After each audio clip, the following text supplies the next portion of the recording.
Welcome to one nation Telugu news. ముందుగా headlines చూద్దాం.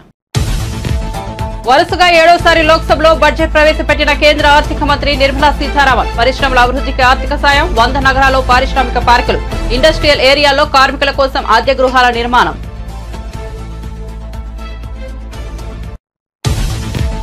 కేంద్ర బడ్జెట్లో ఏపీకి వరాల జల్లు. అమరావతి నిర్మాణానికి 15,000 కోట్ల సాయం ప్రకటించిన కేంద్రం. పోలవరం పూర్తి చేయడానికి కూడా అన్ని విధాల సాయం చేస్తామని ఆర్థిక మంత్రి స్పష్టం.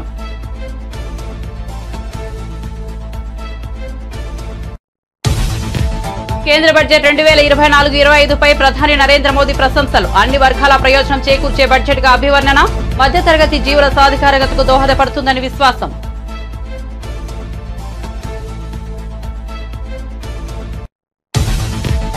కేంద్ర బడ్జెట్ పై మీడియాతో సీఎం రేవంత్ రెడ్డి. బడ్జెట్ 2024లో తెలంగాణ అనే పదాన్ని నిషేధించారని సీఎం రేవంత్ రెడ్డి ఆరోపణ. 3 సార్లు ప్రధాని మోదీని కలిసినా లాభం లేకుండా పోయిందని ఆవేదన.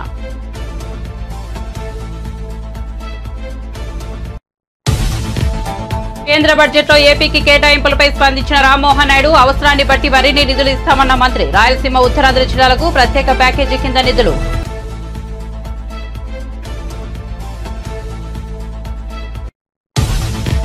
కేంద్రం ప్రవేశపెట్టిన బడ్జెట్ ను చూస్తే బాధ కలుగుతుందన్న మాజీ మంత్రి సిద్దిపేట ఎమ్మెల్యే హరీష్ రావు. తెలంగాణ పదమే ఉచ్చరించలేదు, ఆంధ్రప్రదేశ్ పేరును అనేక సార్లు ఉచ్చరించారని హరీష్ రావు గుర్తు.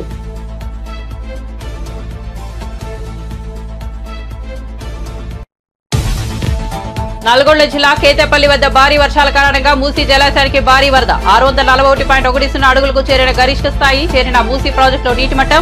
మూసీ డ్యాంలో 3.47 టీఎంసీల నీరు నిల్వ.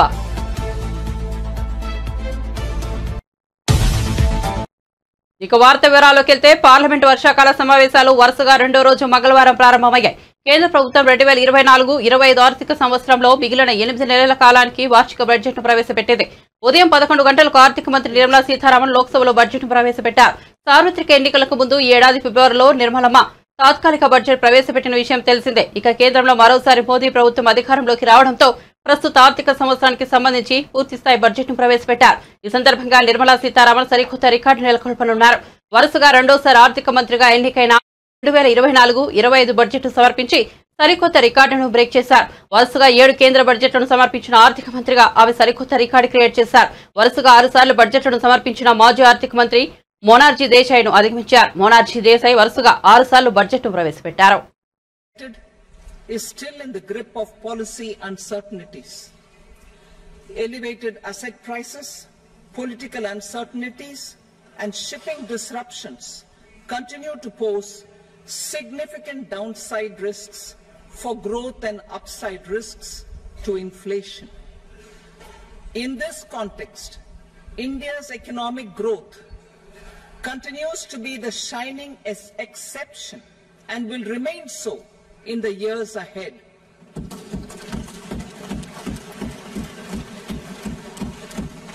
India's inflation continues to be low, stable, and moving towards the 4% target. Core inflation, that is non-food and non-fuel, currently is 3.1%. Steps are being taken to ensure supplies of perishable goods reach markets adequately. Interim budget. As mentioned in the interim budget, we need to focus on 4 major costs, namely the Garib, Mahilayen, Yuva. కేంద్ర ప్రభుత్వం 2024-25 ఆర్థిక సంవత్సరానికి సంబంధించి పూర్తిస్థాయి budget ను ప్రవేశపెట్టింది. ఆ budget లో ఆంధ్రప్రదేశ్ రాష్ట్రానికి వరాల జల్లు కురిపించింది. ఈ బడ్జెట్ లో ఏపీకి ప్రత్యేక సదుపాయాలు కల్పించినట్లు ఆర్థిక మంత్రి నిర్మలా సీతారామన్ తన బడ్జెట్ ప్రసంగంలో వెల్లడించారు. ఏపీ రాజధాని అమరావతి అభివృద్ధికి 1000 కోట్ల ఆర్థిక సాయం ప్రకటించారు. ఏకంగా 15,000 కోట్ల ఆర్థిక సాయం ఇవ్వనున్నట్లు తన బడ్జెట్ ప్రసంగంలో మంత్రి వెల్లడించారు. అవసరాన్ని బట్టి భవిష్యత్తులో మరిన్ని అదనపు నిధులు అందజేస్తామని తెలిపారు. అదేవిధంగా ఏపీ ప్రజల కలల ప్రాజెక్టు అయిన పోలవరం పూర్తి చేయడానికి కూడా అన్ని విధాల సాయం చేస్తామని ఆర్థిక మంత్రి స్పష్టం చేశారు. హైదరాబాద్, బెంగళూరు పారిశ్రామిక కారిడార్ అభివృద్ధికి ప్రత్యేక నిధులు ఇవ్వనున్నట్లు పేర్కొన్నారు.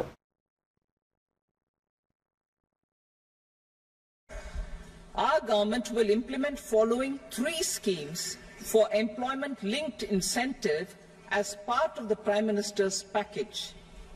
These will be based on enrollment in the EPFO and focus on recognition of first-time employees and support to employees and employers.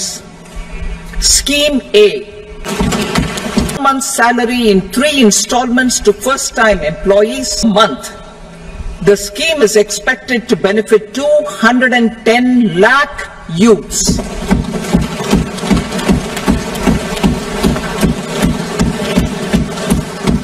Scheme B, job creation back to the EPFO contribution in the first 4 years of employment. Scheme C, with null employee. Participation of women in the workforce. We will facilitate higher participation of women in the workforce through setting up of working women hostels in collaboration with industry. కేంద్ర ఆర్థిక మంత్రి నిర్మలా సీతారామన్ మంగళవారం లోక్సభలో ప్రవేశపెట్టిన 2024-25 వార్షిక బడ్జెట్పై ప్రధానమంత్రి నరేంద్ర మోదీ స్పందించారు. దేశ ఆర్థిక అభివృద్ధికి కొత్త పుంతలు తొక్కించే బడ్జెట్ ఇదని, యువతకు ఇబ్బడిముడిగా అవకాశాలు లభిస్తాయని అన్నారు. యువత నైపుణ్యాలను పెంచే బడ్జెట్ అని తెలిపారు. సమాజంలోని అన్ని వర్గాలకు సాధికారత కల్పించినట్లు చెప్పారు. కేంద్ర ఆర్థిక మంత్రి నిర్మలా సీతారామన్ బడ్జెట్లో ఆంధ్రప్రదేశ్ కు పెద్దపీట వేశారు. ఆంధ్రప్రదేశ్ అభివృద్ధికి ఎన్డీఏ సర్కార్ కట్టుబడి ఉందని పేర్కొంటూ ఏపీ రాజధాని అమరావతి అభివృద్ధికి 15,000 కోట్లు ప్రకటించారు. मैं सभी देशवासियों को बधाई देता हूं. वित्त मंत्री निर्मला सीतारमण जी और उनकी पूरी टीम बहुत बहुत बधाई की पात्र है. साथियों, ये बजट समाज के हर वर्ग को शक्ति देने वाला बजट है. ये देश के गांव गरीब किसान को समृद्धि की राह पर ले जाने वाला बजट है. पिछले 10 वर्षों में 25 करोड़ लोग गरीबी से बाहर निकले हैं. ये जो न्यू मिडिल क्लास बना है, ये बजट उनके सशक्तिकरण की निरंतरता का बजट है. ये नौजवानों को अनगिनत नए अवसर देने वाला बजट है. इस बजट से शिक्षा और स्किल को नई स्केल मिलेगी. ये मिडिल क्लास को नई ताकत देने वाला बजट है. ये जनजातीय समाज, दलित, पिछड़ों को सशक्त करने की मजबूत योजनाओं के साथ आया है. इस बजट से महिलाओं की आर्थिक भागीदारी सुनिश्चित करने में मदद मिलेगी. इस बजट से छोटे व्यापारियों, एमएसएमईज को यानी कि लघु उद्योगों का उसकी प्रगति का नया रास्ता मिलेगा. बजट में मैन्युफैक्चरिंग पर भी बल है, इंफ्रास्ट्रक्चर पर भी बल है. इससे आर्थिक विकास को नई गति मिलेगी और गति को भी निरंतरता मिलेगी. साथियों, रोजगार और स्वरोजगार के अभूतपूर्व अवसर बढ़, ये हमारी सरकार की पहचान रही है. आज का बजट इसे और सुदृढ़ करता है. देश और दुनिया ने पीएलआई स्कीम की सफलता देखी है. अब इस बजट में सरकार ने एम्प्लॉयमेंट लिंक्ड इंसेंटिव स्कीम की घोषणा की है. इससे देश में करोड़ों करोड़ों नए रोजगार बनेंगे. इस योजना के तहत जीवन में पहली नौकरी पाने वाले युवा की पहली तनख्वाह हमारी सरकार देगी. स्किल डेवलपमेंट और उच्च शिक्षा के लिए मदद हो या फिर కేంద్ర బడ్జెట్ పై తెలంగాణ ముఖ్యమంత్రి రేవంత్ రెడ్డి స్పందించారు. తెలంగాణపై కేంద్రం కక్ష సాధింపు ధోరణితో వ్యవహరిస్తోందని మండిపడ్డారు. ఢిల్లీకి వెళ్లి 3 సార్లు ప్రధాని మోదీని కలిసినా లాభం లేకుండా పోయిందని, తెలంగాణ మంత్రులు 18 సార్లు కేంద్ర మంత్రులను కలిశారని గుర్తు చేశారు. పెద్దన్న పాత్ర పోషించాలని మోదీని పదే పదే కోరారని సీఎం చెప్పారు. వివక్ష లేకుండా నిధులు కేటాయించాలని కోరారని తెలిపారు. బడ్జెట్లో తెలంగాణ అనే పదాన్ని నిషేధించారని, కేంద్రం తీరు పట్ల సీఎం ఆవేదన వ్యక్తం చేశారు. తెలంగాణ పదాన్ని పలకడానికి కూడా మనసు ఒప్పలేదని కేంద్రంపై సీఎం రేవంత్ ఆగ్రహం వ్యక్తం చేశారు. తెలంగాణ పట్ల మోదీ మొదటి నుంచి వివక్ష చూపారని, విభజన చట్టం వంకతో ఏపీకి నిధులు కేటాయించారని సీఎం చెప్పారు. తెలంగాణకు నిధులిచ్చే బాధ్యత కేంద్రానికి లేదా అని ఆయన నిలదీశారు.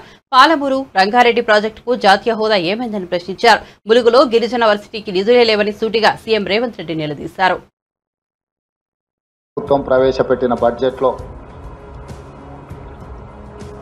తెలంగాణ పట్ల చూపించిన వివక్షను ప్రజలకు వివరించడానికి ఏర్పాటు చేసిన పత్రికా సమావేశం.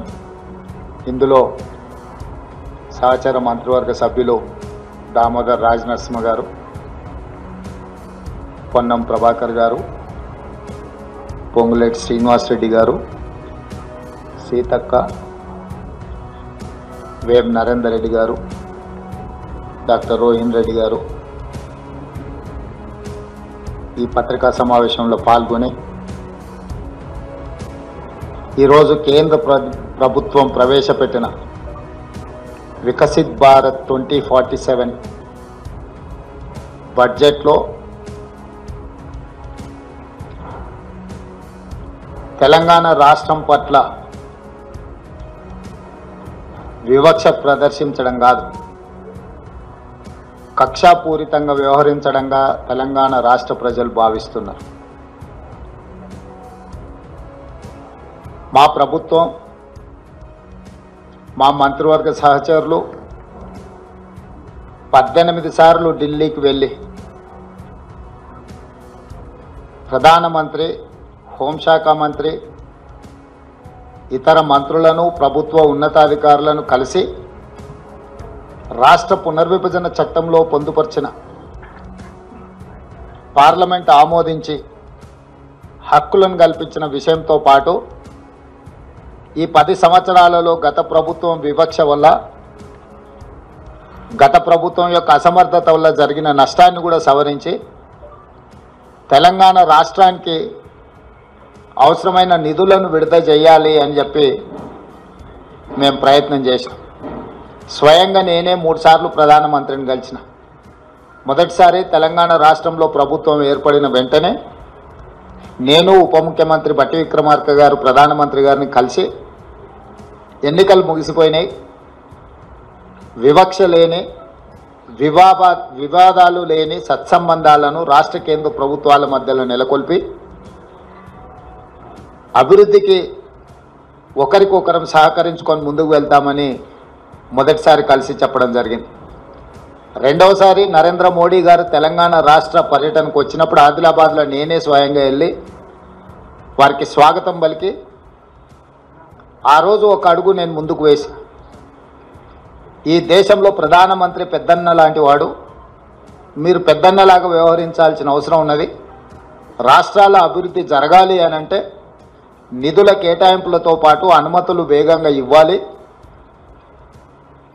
తెలంగాణ రాష్ట్ర ముఖ్యమంత్రిగా ప్రధానమంత్రిని పెద్దన్నగా మేము భావిస్తున్నాం. కేంద్ర బడ్జెట్ 2024లో ఏపీ రాజధాని అమరావతి నిర్మాణం కోసం 15,000 కోట్లు, పోలవరం ప్రాజెక్టుకు సహాయ సహకారాలు, ఇతర అభివృద్ధి పనులకు మద్దతు ప్రకటించడంపై కేంద్ర మంత్రి కింజరపు రామ్మోహన్ నాయుడు స్పందించారు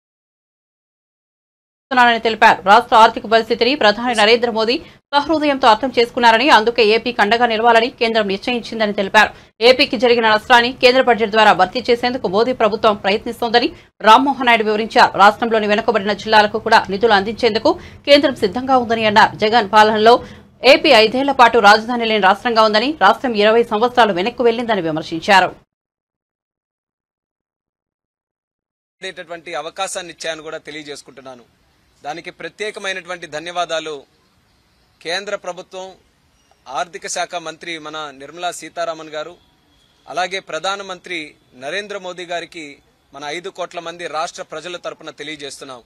కేంద్ర ప్రభుత్వం సహాయ సహకారాలు అందించకపోతే ఆంధ్రప్రదేశ్ రాష్ట్రం పూర్తిగా డీఫంక్ట్ స్టేట్ అయిపోయే పరిస్థితి ఏర్పడుతూ వస్తున్న సందర్భంలో చంద్రబాబు నాయుడు గారు, పవన్ కళ్యాణ్ గారు, నరేంద్ర మోదీ గారు కలిసికట్టుగా ఈ యొక్క ఎన్డీఏ కూటమి ఏర్పరచుకొని ప్రజల్లో ఒక విశ్వాసం కల్పించడం జరిగింది. ఎన్నికల ముందే వాళ్ళందరికీ కూడా హామీ ఇచ్చాం. ప్రజలందరికీ కూడా మళ్ళీ రాష్ట్రంలో చంద్రబాబు నాయుడు గారు, కేంద్రంలో మోదీ గారు వచ్చిన తర్వాత రాష్ట్రానికి అన్ని విధాలుగా న్యాయం చేస్తామన్న మాటని ఈరోజు నిజం చేసే విధంగా బడ్జెట్లో అన్ని విషయాలు కూడా రూపకల్పన చేశాం. బడ్జెట్లో సుమారు 15,000 కోట్ల రూపాయలు మన ఆంధ్రప్రదేశ్ రాష్ట్రానికి ఒక గౌరవాన్ని ఇచ్చేటటువంటిది, ఒక అడ్రస్ కల్పించేటటువంటి రాజధాని మన అమరావతి. దానికి 15,000 కోట్ల రూపాయలు స్పెషల్ ప్యాకేజ్ కింద కూడా ఈరోజు నిర్ధారించడం జరిగింది.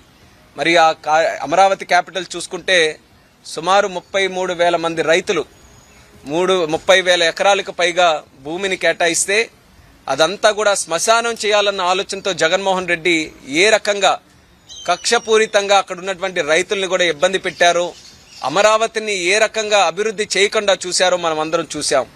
మరి ఆ రోజు ఇచ్చినటువంటి హామీ ఎన్డీఏ ప్రభుత్వం మళ్లీ అమరావతిని రీబిల్డ్ చేస్తుందని చెప్పాం.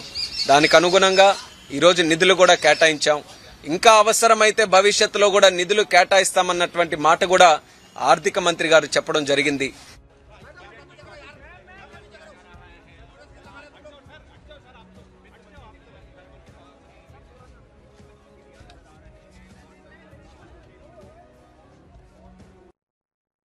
మాజీ మంత్రి వివేకానంద హత్య కేసు అంశం ఏపీ అసెంబ్లీలో మరోసారి చర్చకు వచ్చింది.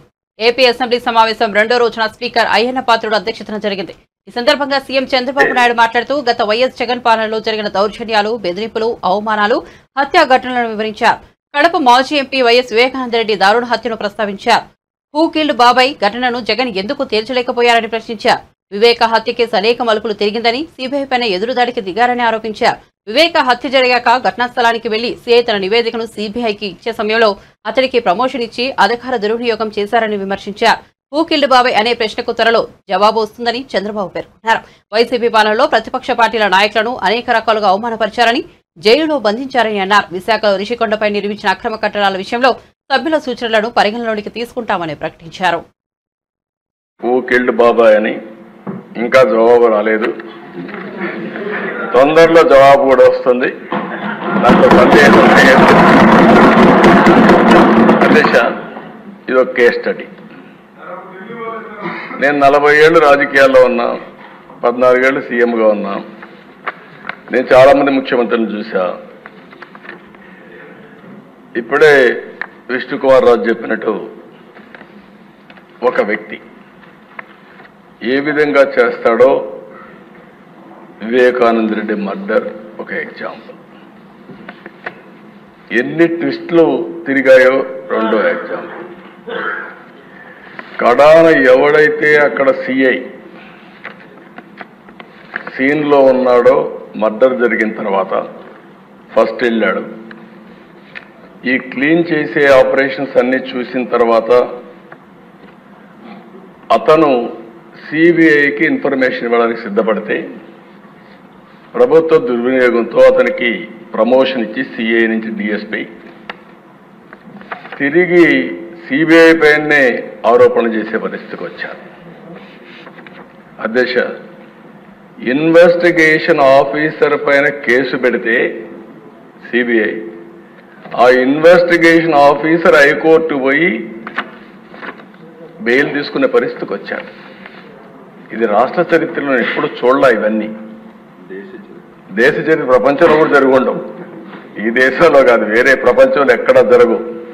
నేరస్తుడు ఎంత పవర్ఫుల్ అంటే అధ్యక్ష, నేను అదే ఎప్పుడు చెప్పేవాడిని, నేరస్తుడే ముఖ్యమంత్రి అయితే పోలీసులు కూడా నేరస్తులకు ఇంక వంతన పడే పరిస్థితికి వస్తే ఏం జరగాలో జరిగాయి.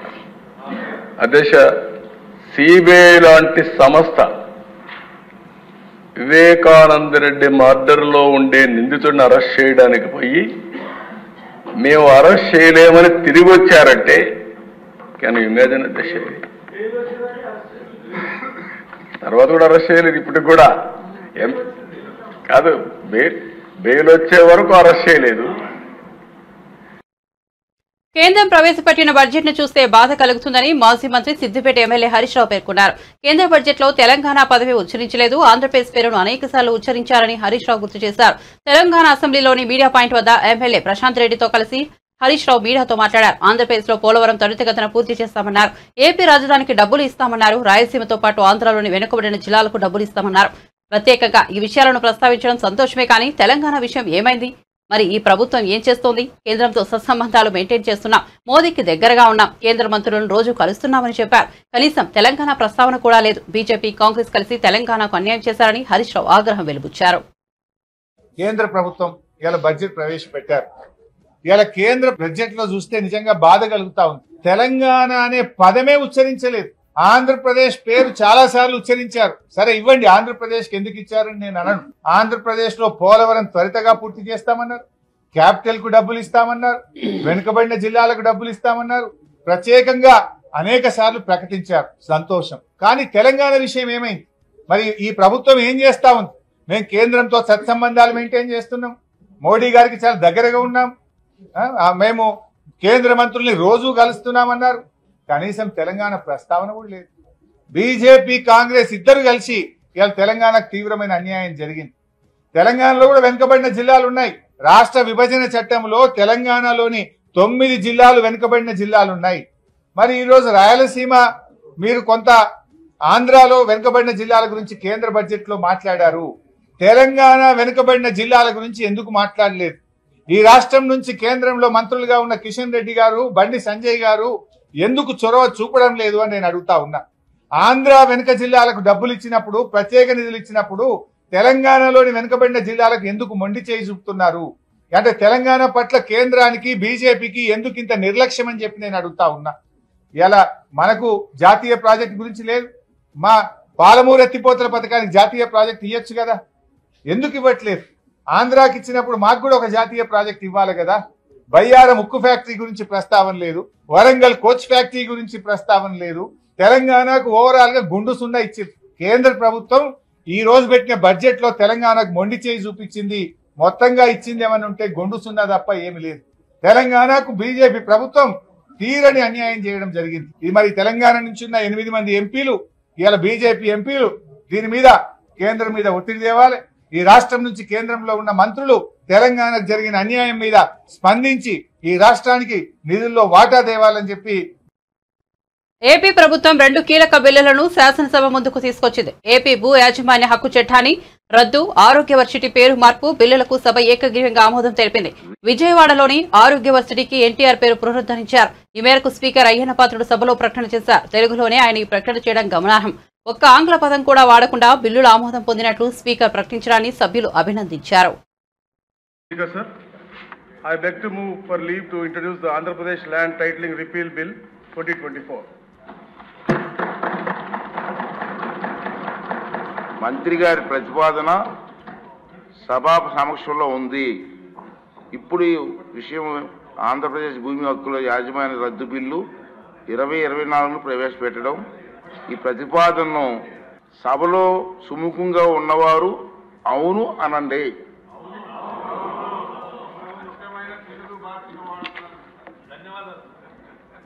వ్యతిరేకంగా ఉన్నవారు కాదు అనండి.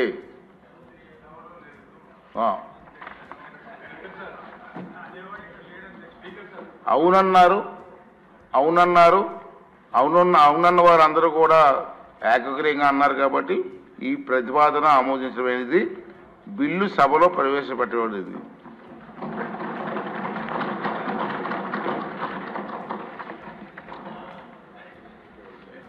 చాలా చక్కటి తెలుగులో మొట్టమొదటిసారి ఈ సభలో మీరు సంబంధిత బిల్లుని, అందులో మా అందరికీ కూడా ఎంతో ఇష్టమైనటువంటి బిల్లుని అచ్చ తెలుగులో మీరు మాట్లాడి ప్రవేశపెట్టారు సార్. ఐ థింక్ ఈ రోజు నుంచి మీరు ఒక నూతన ఒరవడికి శ్రీకారం చుట్టారు.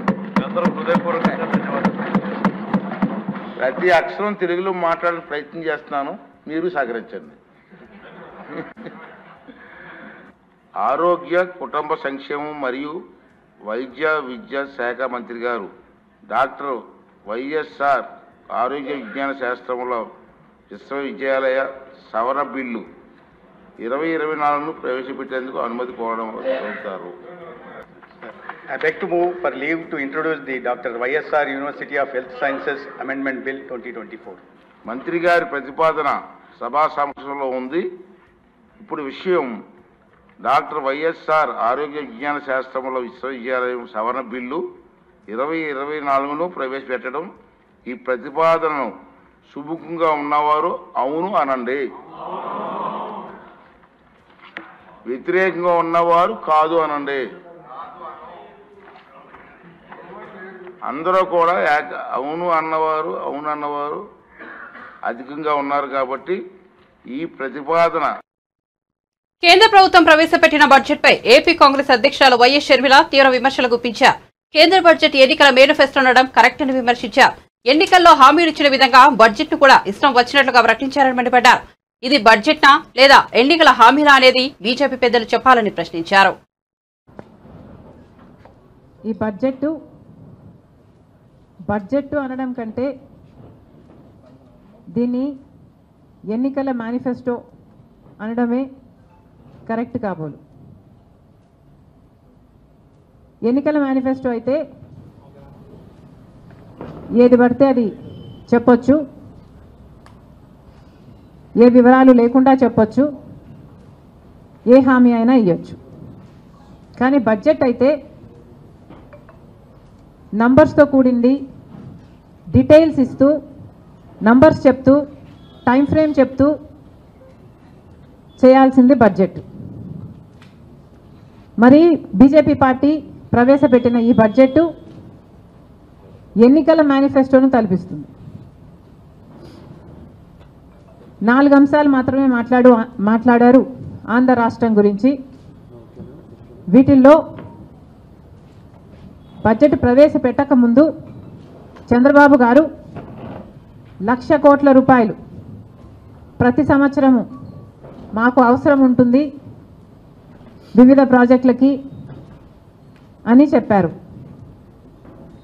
అసలు చంద్రబాబు గారు ఆ 1,00,000 కోట్లు అన్న ఫిగర్కి ఎలా వచ్చారో మాకైతే అర్థం కాలేదు. బికాస్ ఆంధ్ర రాష్ట్రం ఏర్పడిన రోజున విభజన చట్టంలో ఉన్న అన్ని హామీలను ఆర్థికంగా లెక్కేస్తే వాల్యూ కడితే కనీసం 12 లక్షల కోట్ల నుంచి 15 లక్షల కోట్ల వరకు విలువ చేస్తుంది. కానీ చంద్రబాబు గారు ఇవేవి పట్టించుకోకుండా 1,00,000 కోట్లు 5 సంవత్సరాలకు 5 లక్షల కోట్లు అని. భారీ వర్షాలకు నల్గొండ జిల్లా కేతేపల్లి మండలం వద్ద మూసీ ప్రాజెక్టులో నీటి మట్టం పెరుగుతోంది. హైదరాబాద్ పాటు మేడ్చల్, మల్కాజ్గిరి, రంగారెడ్డి, యాదాద్రి భువనగిరి, జనగామ జిల్లాలోని పలు ప్రాంతాల నుంచి మూసీ జలాశయానికి వరద చేరుతోంది. ప్రాజెక్టులోని ఇన్ఫ్లో కొనసాగుతుండటంతో గరిష్ట నీటి మట్టం 645 అడుగులకు గాను 641.10 అడుగులకు చేరింది. ప్రాజెక్టు పూర్తిస్థాయి నీటి నిల్వ సామర్థ్యం 4.46 టీఎంసీలు కాగా ప్రస్తుతం 3.47 టీఎంసీల నీరు నిల్వ ఉన్నట్లు డ్యామ్ ఇంజనీరింగ్ ఉదయ్ కుమార్ చెప్పారు.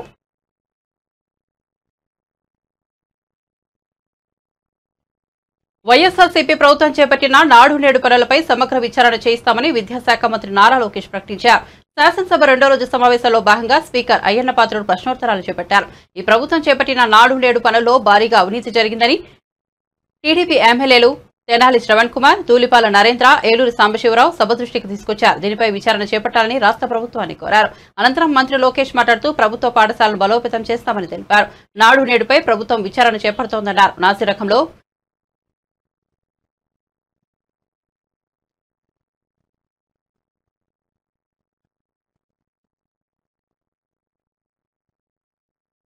బులెటిన్ ముగించే ముందు హెడ్లైన్స్ మరోసారి చూద్దాం.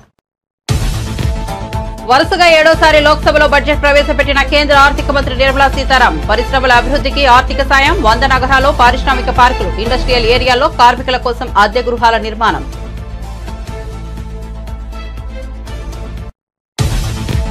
కేంద్ర బడ్జెట్లో ఏపీకి వరాల జల్లు. అమరావతి నిర్మాణానికి 15,000 కోట్ల సాయం ప్రకటించిన కేంద్రం. పోలవరం పూర్తి చేయడానికి కూడా అన్ని విధాల సాయం చేస్తామని ఆర్థిక మంత్రి స్పష్టం.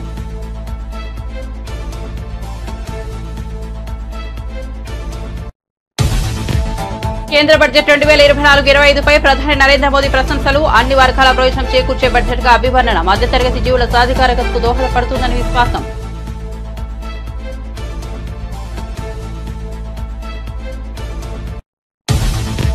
కేంద్ర బడ్జెట్ పై మీడియాతో సీఎం రేవంత్ రెడ్డి బడ్జెట్ 2024లో తెలంగాణ అనే పదాన్ని నిషేధించారని సీఎం రేవంత్ రెడ్డి ఆరోపణ 3 సార్లు ప్రధాని మోదీని కలిసినా లాభం లేకుండా పోయిందని ఆవేదన.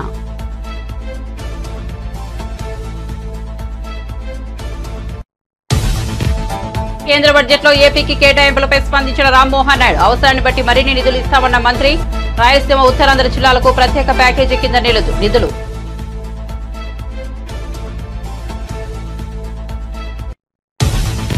కేంద్రం ప్రవేశపెట్టిన బడ్జెట్ ను చూస్తే బాధ కలుగుతోంది. మాజీ మంత్రి సిద్దిపేట ఎమ్మెల్యే హరీష్ రావు తెలంగాణ పదవి ఉచ్చరించలేదు, ఆంధ్రప్రదేశ్ పేరును అనేక సార్లు ఉచ్చరించారన్న హరీష్ రావు.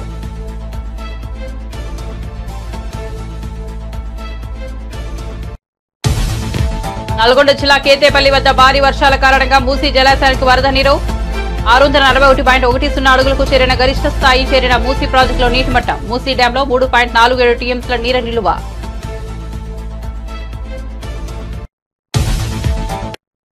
మరిన్ని అప్డేట్స్ కోసం చూస్తూనే ఉండండి వన్ నేషన్ తెలుగు న్యూస్.